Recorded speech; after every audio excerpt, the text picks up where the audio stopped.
Hello, and welcome to No Easy Answer. My name is Cameron Carter. It is Friday, January 30th, 2026, and we're going to continue looking into theories as to the removal of President Maduro from Venezuela by the U.S. and what these theories might be telling us in terms of potential movements around the world as we look towards the future. Again, just so you know, I'm looking at these not from any kind of partisan or politicized view. I'm just trying to impartially consider each of these different theories and concepts to see if there is validity to them, and then trying to add my own perspective as someone that lived in Venezuela from 2007 to 2013, and go from there. So I know people online are trying to politicize the removal of Maduro and say you don't understand the Venezuelan people or this or that. I'm not going there. I'm just trying to look at these different theories and topics, and see, does this actually benefit anyone both in Venezuela and the United States? And again, remember, when we talk about people, people are complicated and people are varied. I have no idea of trying to simplify the people of Venezuela to one perspective, much like I would never try to simplify the people of the United States just to one simple perspective. There's a range of views and considerations that every people is going to have regarding their own situation that they're living in. So, with that said, let's get started. So last week we were talking about silver and gold. That's part of these monetary standard theories. Previously, we had looked at oil and rare earth minerals in terms of resource standard theories, and we're going to continue to go into these monetary standard theories today. Eventually, we're moving towards foreign policy standard theories, Trump standard theories, Venezuelan standard theories. So to try to discuss everything as we move through this pretty methodically. Now,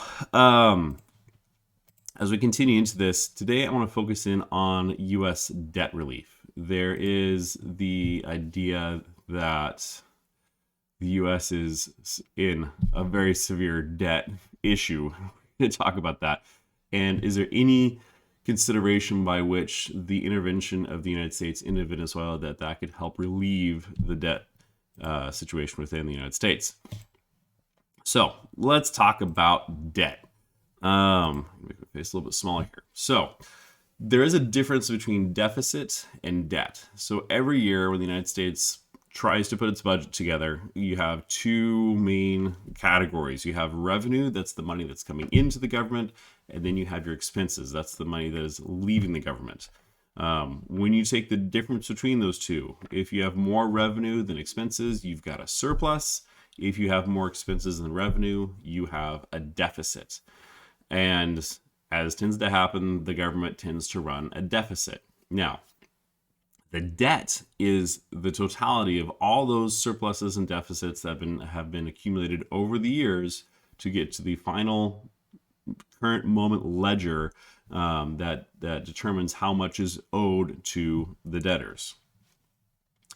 Now, there is this site out here called usdebtclock.org, which is really deserving of a podcast in of itself, because there's this whole little thing up here in the upper right where it says open secret window, and then you can go to this about thing and it opens up this 44-page PDF thing. It goes into whole monetary theories, and I didn't even go in there. It's a whole thing. I'm a Christian. I saw this little fish in the cross there with light behind it. It's like, ooh, what's this? Just to be clear, I tried to look into this a little bit. The debt clock this site is not associated with the U.S. debt clock that was placed in New York City. These are two different things. I don't even know who these people are. I'm kind of curious now. All to say, that's not important for what we're talking about. That number in the upper left where it says U.S. national debt, that is $38.67 trillion. That was taken a screenshot as of last night. And you can go to the site and the number just keeps going up. So I'm not pro or against this site. I'm just telling you this is a way to try to determine how much debt the United States currently has. So to summarize, basically there's about $38.7 trillion of debt. Now remember, a trillion is a large number. You need 1,000 billions to make a trillion, just like you need 1,000 millions to make a billion, and so on. How much is that just in terms of interest payment? It's about $1 trillion in interest alone on that $38.7 trillion. Now, it's kind of hard to understand what these numbers mean. We have inflation. So let's try to compare U.S. debt to GDP. If we look at this graph here, you can see over the entire course of the history of the United States how the debt has ranged from as a percentage of GDP. So you see when the country got started, Alexander Hamilton said it'd be a good thing for the country to have debt. He started borrowing money to spur the economy. And then we had about maybe a 35% debt relative to GDP, saying that if you took the entire gross domestic product of the country and applied and you took 35% of that, you could pay off the debt immediately. And the country was in debt, obviously, because of the Revolutionary War. You have to pay soldiers, you have to buy weapons, you have to pay food, you have to do everything that's involved with fighting this war. You have other countries you pay to come in and fight for you, and so the United States started out in debt. And as it went on, it started to pay down this debt. Now, typically, you'll see spikes in this ratio of debt to GDP that typically corresponds to time of war. So right over 1812, you see a tiny little spike there, it comes down. 1820s a little bit. That's kind of where you get into the, I'm not really sure what was going on at that point.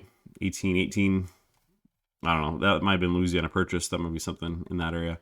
And we get into this period where we really have very little debt. Civil War hits, debt goes up, historic, almost to the point of the nation, and then begins to come back down. World War I hits, goes up, comes back down. Then we get this Great Depression. We get FDR with the Great Society, trying to bring all this together. I'm sorry, FDR is not Great Society. Excuse me. Sorry, FDR with a lot of his government spending to try to bring the country back out of the recession. And then we hit World War II, and we hit the biggest spike in the history of the United States. We go over 100% of debt versus GDP. And yet, the country's able to come back after the war and to bring that back down. We have a slight little spike there for Vietnam, and then early 1980s, about the lowest it gets, and then it goes up from there. Really no war, so to speak of, in the late 90s. It would come back down. Maybe you could say, maybe you can make an argument for the Gulf War.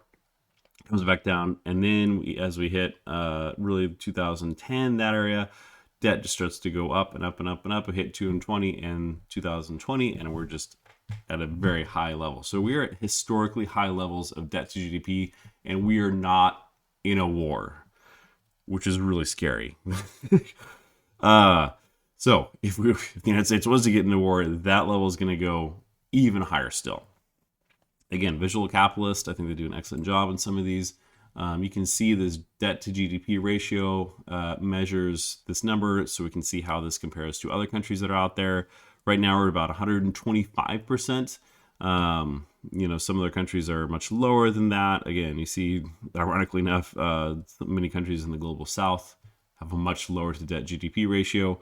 China in 96, so it's still us. France is under us. Greece is over us. Sudan is over us. Venezuela is over us, 164%. So we have, even global-wise, very large debt to GDP ratios. Japan has the largest, 230%. Japan's a whole different case, and we'll get into talk about money in the next episode. We'll talk a lot about Japan. So, all that to say, the United States government is just like its people, up to its eyeballs in debt, and saying to itself each year, this is the year where we're going to get this under control and paid off, only to find themselves again in December. It got worse. So, what can we say? So the government's running this deficit each year, and that just adds to the debt, and that's the issue. So, who does the government owe this debt to? Where is this debt created? And again, let's look at this nice little visual. There are essentially two main sources of debt. I'm going to try to move myself out of here so at least you can see this for a second. Domestically, it's about 75%. So we owe it within the country, or entities within the country, about 75%. Internationally, 25%. So 25% of the debt is held by other people. Now, I certainly thought before I started this video that all debt was held by the Fed, and that most certainly is not the case, and we'll talk about that. The majority of debt held by the U.S. government is debt held to itself, intergovernmental debt. We have domestic holders, that's anywhere from 42 to 50% through different means here. You'll see what that looks like. And then the Fed is just 10 to 13%. And then that gets us to a total of what is today 38.7, but when this graphic was put together, 34.4. Let's take a look at some of these debts. So what is intergovernmental debt? I'll bring myself back in here so you can see my ugly mug. This basically means that some agency within the United States government ran a surplus. They had money appropriated to themselves, and turns out they didn't need all the money, which, surprise, this does happen. And in the private sector, if any private sector does get money, they know they have to spend the government money, and so they will make up a way to spend the money. Surprise.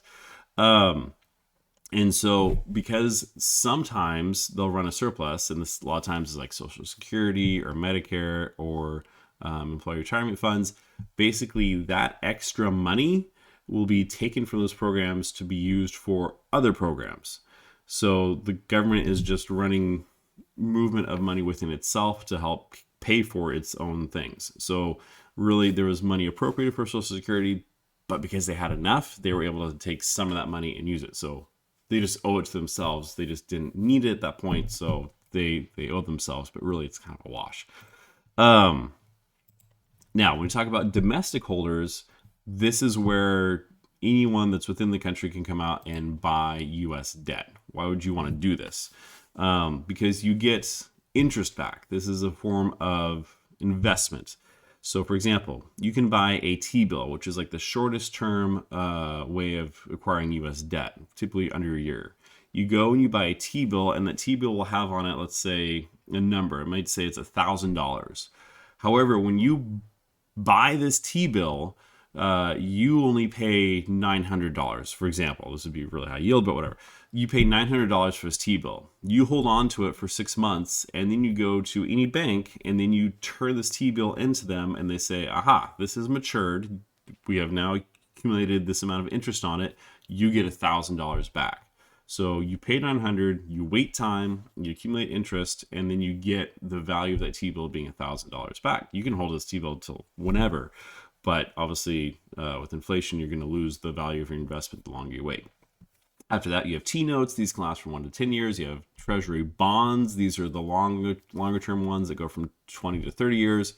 That means you buy it, you hold it for 30 years, then you come back and get that money back plus interest on it. Now, most people don't buy bonds for 30 years. They buy options on bonds. They're moving things around. But these are ways you can actually buy that. So you purchase debt from the government. The government says, I will pay you this amount back with interest. And that is a secure, widely considered a secure form of holding debt. There's TIPS, which are Treasury inflation protected securities, and floating rate notes, which are like almost like adjustable rate mortgages. Again, different things to consider. But these are all different ways you can invest in debt from the United States. In terms of international holders, really we've got mostly the largest holders together would be Japan and China at 5%, which is not a huge amount. This number, again, would be a very, very, very large amount. It really isn't. The UK, Britain is probably third back there. So, again, not a huge amount of debt spread out to international holders. Okay, as I mentioned, U.S. debt, sorry for moving myself around so much, but there we go. U.S. debt is widely considered as one of the safest investments you can have. This is kind of your security for your money. If you want to go play in stocks, that's somewhat risky, but typically has a return on it. If you want to go play in something like crypto, that's a high risk thing, potentially high return, potentially high loss. But if you want to have a secure part of your investment portfolio, and I know this may not be you, we're going to be talking about large financial institutions, they hold a lot of U.S. debt because that is a secure way. They believe, or they have believed, that the government will always be there and be ready to pay them back. If you're going to put down an investment for 20 years, 30 years, you hope that the investment you're putting in, the money that you are purchasing to get money back on, you have a high level of trust within that. So if you're just starting out a business and you got a kind of crazy idea for a business, there's a good chance that business, just statistically speaking, may not last. It might go belly up in the first year, in which case you lose your investment. So the chances that the U.S. government itself, is going to go belly up, they really were not great. It seemed to be consideration that it was the most widely considered stable form of investment. Was being the operative word here, because now the U.S. rating of debt has been going down recently. Now we see that there's three kind of international monitors of governmental debt. So just like in the United States, you have three groups that monitor give you a debt score based on your personal finances. There's three that look at countries and they give them a debt score. And so you have this AAA stable outlook, a AAA negative outlook, a AAA negative watch, and then you have AA plus. The United States got downgraded from all of these. You can see Fitch in 2023 took the United States from this AAA stable to now an AA plus. The S&P back in 2011 put the United States there, and then Moody's, at least in 2023, had a stable outlook. But guess what? Moody's brought it back down too. So now we're at a negative outlook. To see how this compares with the rest of the world, we see that the United States in this light green is this kind of, what are we calling it? The AAA negative outlook. And that's shared with countries like France and Finland and some other places around the world. Australia and Canada, Germany, Sweden and Norway. These are countries like New Zealand that have a very solid debt rating. It's very likely that these countries are to pay them back. When you look at Venezuela, it's just black, meaning that there is no possibility, or very, very unlikely, they're actually going to pay their debt back. If when you look at Africa, some parts of the Middle East, some of these countries that are gray, they just don't have ratings because they don't even bother trying to give them a rating. So if you're an international investor and you're looking to make money by buying other countries' debt, you want to have secure investments by buying in these green areas, because there's a much better chance that that country is going to be stable in order to pay you back in the years ahead. Whereas these other countries that are in these dark reds or grays or blacks are very unlikely to be able to pay you back. So where we're at, basically, as I said, we're at historic highs of debt. This is a very large amount of debt that the United States has never had before in terms of GDP, and the ability to pay it back is getting less and less likely. It's still somewhat high, the confidence that the United States can pay it back, but it is dropping. And there is a wide consensus concern that it's going to be more and more difficult to pay back this debt. And there really does not seem to be any change in sight for deficits. The debt looks like it's poised to continue to grow into the future. Now, I know we had Doge starting in 2025, and I'm not going to talk about that much, but I know the intent was to reduce government spending. However, from all reputable sources, aside from themselves saying what they did, it seems that they really did not change government spending much, if any. They maybe reduced it around $2 billion over the course of the year, which is not much. So when you look at this in terms of actual revenue minus expenses, the surplus deficit, how much expenses are going out, that red line is for 2025. And I'm sorry, that's such a tiny graphic. But it is higher than 2024, which was higher than 2023, which was higher than 2021, which was actually higher than 2022. 2022 was kind of the opposite. But again, COVID, everything gets off because of COVID. So we're spending more. Surprise. The government continues to spend more. I don't think that's going to change. Now, this equation has two parts, so revenue and expenses. Where does the U.S. revenue come from? And there are essentially kind of four main sources. Number one being individual income taxes. That is the lion's share, 40 up to 50%. You have corporate income taxes, and that percentage has been getting small over time. This is showing from 1950 to 2022. And that percent, that corporate income taxes, is getting smaller. Then you have social insurance like payroll tax and Medicare. So that's 7.25 that you as an employee get pulled from your paycheck pay, and that your employer puts the other 7.25 in. That has been growing since the 1950s, and so that's about up to 30%. You have excise taxes, which are just kind of a random series of different taxes, and it's getting smaller. If you want to do archery, fishing, there's a federal tax for that. And then there's some other sources out there. All right. And others being a very small percentage. But what if Trump, being the businessman that is trying to think of another source of revenue? What if he's trying to think of another way to get money? Now, I've been talking about U.S. debt for a while. What in the world does this have to do with Venezuela? We are, 20 minutes into this. What does this have to do with Venezuela? I wanted to bring you up to speed with everything just so you can kind of see where we're at in terms of U.S. debt and what the needs are and why this is such a pressing matter. Now, there's something that you may or may not know and probably don't know, but as someone who lived in Venezuela, I can tell you of 10 things that Trump has done during his first and second term, 8 of them was done by Chavez already.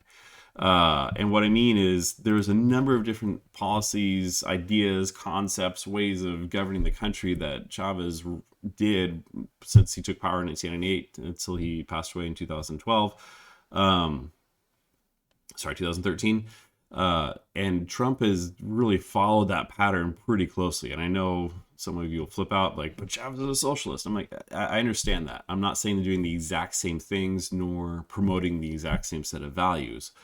But the practices that they did and some of the things they've done are extremely similar. And I will make a video at some point in the future when I finish these theories to talk about the similarities between governing styles and governing actions that the both of them have taken. So if I want to try to predict what Trump does, sometimes I got to look back and see what Chavez did, and that might give an indication of what's going on. One of these things is nationalization. What is nationalization? Nationalization is where the government basically takes a part or the entirety of a private corporation within to the government. And this was a favorite tactic of Chavez. Chavez did this a lot. Obviously, he was promoting socialism, and so he tried to move in a way that he thought that the government could run business better than private businesses did. And so this little graphic that talks about privatizations in Spanish, but it says between 2002 and 2012, the Venezuelan government took about 1,168 companies, and they took it into the Venezuelan government. Now, that caused a number of these countries to leave. So these countries like Éxito, Cargill, Argos, they all left the country because of what was going on. And so they didn't want to lose their holdings in Venezuela, so they got out. But you can see they took over anything from construction, ag sector, petroleum, food, retail. There's lots of different things, tourism, that Chavez took over. And to be clear, I'm not talking about the government making businesses, because that's a whole different topic, which Chavez did a lot of, and I have not seen Trump do that yet within the United States government. But if he does, you heard it here first. But these are existing businesses that the Venezuelan government just took over and said, hey, you're going to be part of ours, part of our operation as the government. So the word in Spanish that Chavez would use would be expropiarse. So it means to take over. So you've heard of expropriations. That was a typical Chavez thing, and he'd just get on TV, start looking at the camera, and he'd start calling out company names and like expropriate. It's like, hey, you just got taken over. Surprise. So now Trump has not been taking over businesses 100% and rolling them into the United States government, but he has been doing partial moves into the United States government. So, for example, early in the year, we saw the United States government buy a 10% share of Intel, meaning that they were the largest single stock owner of Intel. And that obviously gives them a very big seat at the table to determine what's going on at Intel. Now, you can say this is because of national security or other reasons, but this is somewhat unprecedented that the United States would buy a large chunk of a private company to be able to have input into that company. And at the same time, they should be able to receive the benefits and the profits that come from owning that much stock. in U.S. Steel when the whole deal was going between Nippon Steel was trying to buy from Japan, was trying to buy U.S. Steel.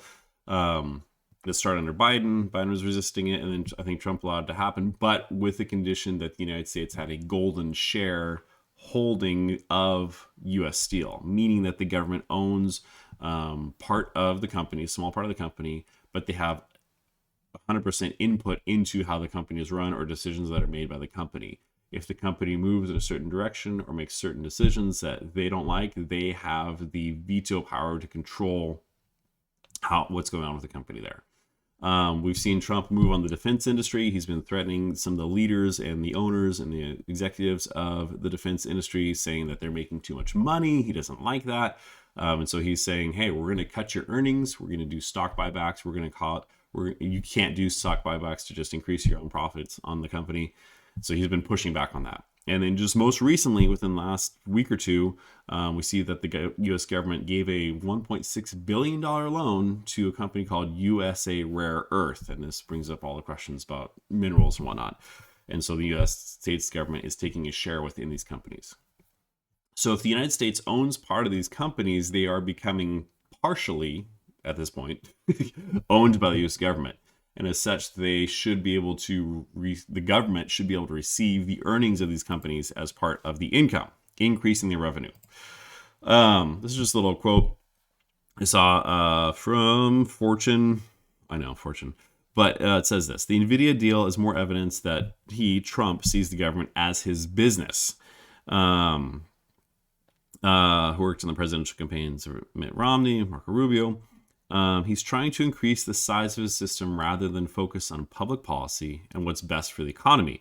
He sees these deals as trying to enrich the federal government as if it were a business. It's a very unique way of looking at his job compared to other presidents. Again, this is very typical as to what Chavez was trying to do, where he's trying to bring these things into the country because he thought it'd be good for the country. We see Trump doing the same thing. He's trying to have the United States be part of these other private entities, these private businesses, so that the revenue of the United States can increase not just through taxation, but through direct participation in private business. Another quote talking about Venezuela. See, President Trump brokered a historic energy deal. I'm blocking this, I'm sorry. Historic energy deal with Venezuela, immediately following the arrest of narco-terrorist Nicolas Maduro, that will benefit the American and Venezuelan people. White House spokesperson Taylor Rogers told military.com. President Trump's team is facilitating positive, ongoing discussions with oil companies that are ready and willing to make unprecedented investments to restore Venezuela's oil infrastructure. So it seems like Trump is trying to get into Venezuela, but he wants a direct portion of the pie of Venezuelan oil. That's where we're going with all this. Now, is this actually a good business decision? Is this really going to help? Let's take a look. So how could, if the United States really wanted to maximize revenue based off Venezuelan oil, what are all the ways they could do this? Now, let's look at the conditions that are going to determine how this works. So interestingly enough, the current U.S. tax code, if I am Chevron or other oil companies, whatever foreign taxes I have to pay for operating in the country outside the United States, I actually use that as a write-off towards my tax responsibilities in the United States. So if I have to pay $2 billion in taxes internationally between Saudi Arabia, Venezuela, Iran, whatever, I'm not sure I'm not saying they're in those countries, but I'm just saying that that's the case. If they have to pay $2 billion in taxes abroad, that is a $2 billion write-off in their U.S. taxes that they don't have to pay to the U.S. government, which is interesting. So the U.S. government will make more money the more oil companies focus only on oil extraction and processing here within the United States. It does not behoove the United States in terms of revenue for them to go abroad, as it stands right now.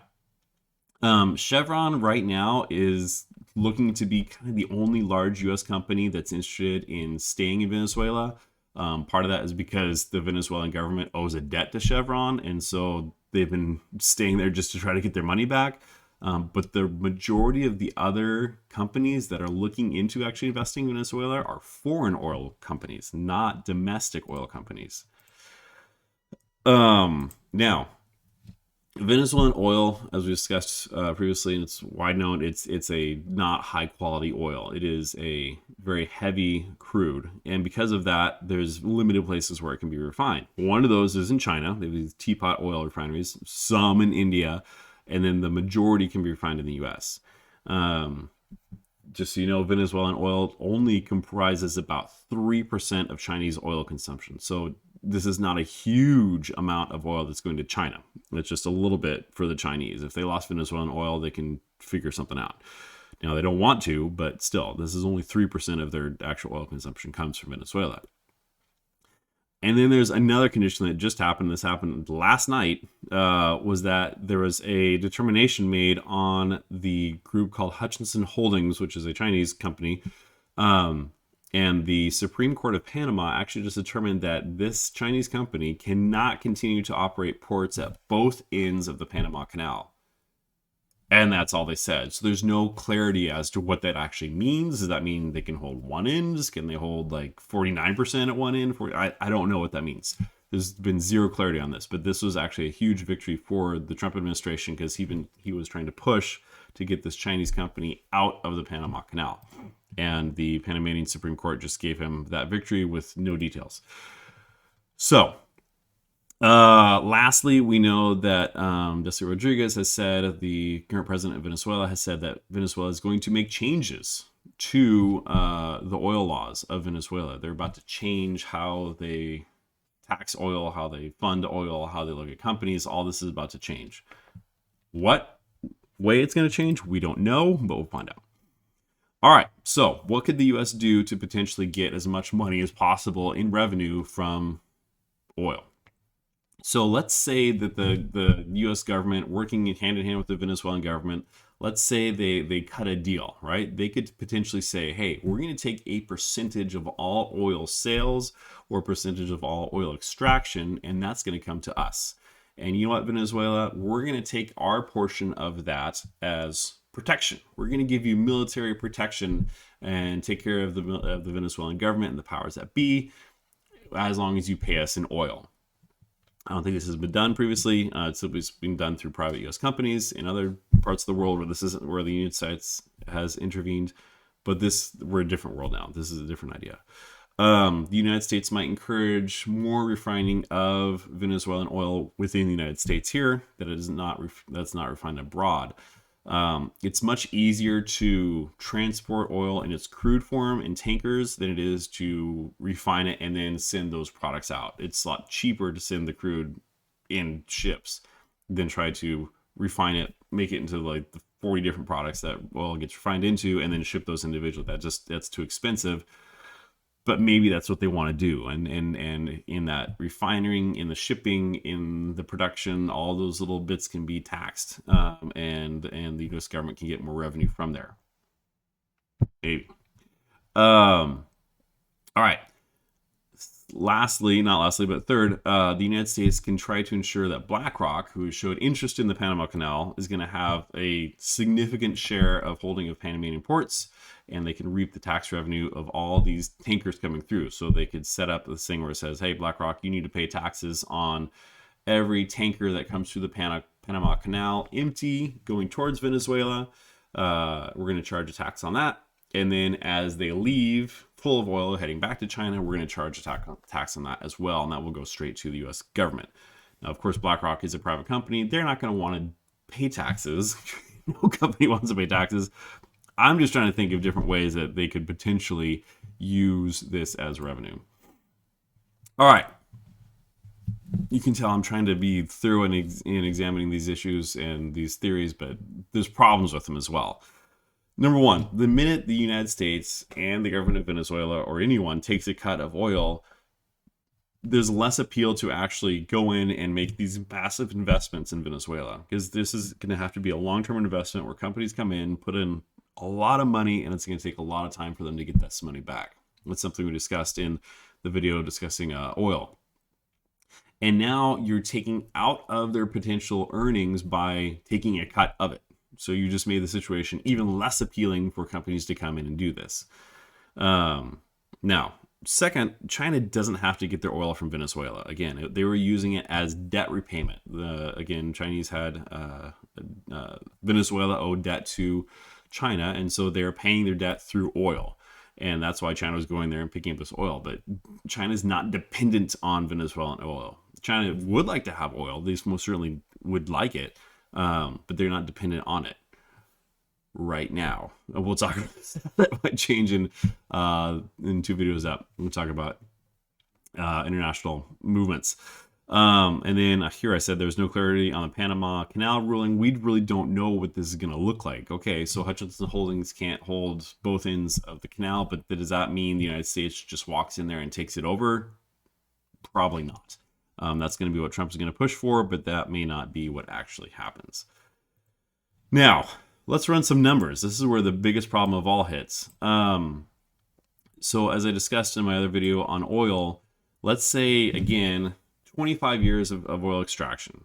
And let's say the United States takes 10% of the total oil value. And again, the same numbers around last time. We're going to assume a price of $60 a barrel. And we have 3 million barrels per day, which gives us a total of about $164 billion over 25 years, which is not much. That means you're getting that 10% of the whole thing is maybe about $6.6 billion per year in additional revenue to the United States. Remember, what the United States has to pay on debt interest alone is $1 trillion. Remember, you need 1,000 billions to make a trillion. So you cannot, through $6.6 billion, that's 0.66% of the interest payments, that is in no way going to help the debt. It just doesn't. Now, as a comparison, what the United States brought in through tariff revenue was around $264 to $287 billion last year in 2025.